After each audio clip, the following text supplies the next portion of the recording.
ಮಿತ್ರ ಹಾಗೆ ಯಾವತ್ತು ಬರಿಗೆಯಲ್ಲಿ ಬಂದವಲ್ಲ. ಆದ್ರೂ ಕೂಡ ಕೃಷ್ಣನ ನೆನಪಾಗಿ ನೋಡು, ಅಷ್ಟು ದೂರದಿಂದ ಇಲ್ಲಿವರೆಗೆ ಬರುವಾಗ ಕೃಷ್ಣನಿಗೆ ಕೊಡುವಂತ ಇದು ಏನಾದರೂ ಕೊಡದಿರುವುದಕ್ಕಾಗಿ ಎಷ್ಟು ಭದ್ರವಾಗಿ ಎಷ್ಟು ಜೋಪಾನವಾಗಿ ಅದನ್ನು ಕಟ್ಟಿಕೊಂಡು ಬಂದಿದ್ದ.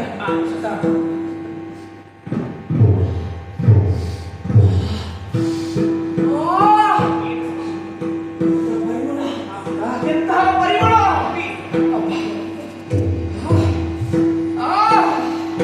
ಇದು ನನಗಾಗಿ ತಂದದ್ದು ತಿನ್ನಲೇಬೇಕಿದೆ. ತಿಂದ ನಂದ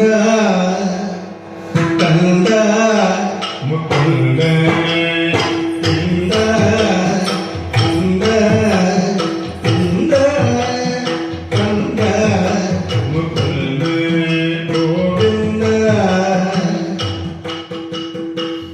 ಎಲ್ಲರ ಸುಖವಿಂದನಾಯಿತೋ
ನೀ ಕೊಟ್ಟ ಕೈತುತ್ತನ್ನು ಉಂಡು ಬೆಳೆದವ ಈ ಕೃಷ್ಣ.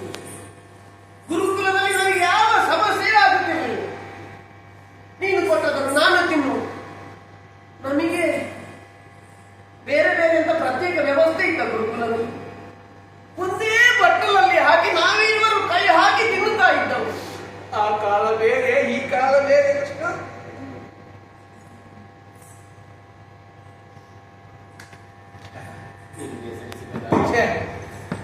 ನನಗೆ ಅಂತ ನರವೇ ಇಲ್ಲ. ಆದರೂ ಅವನು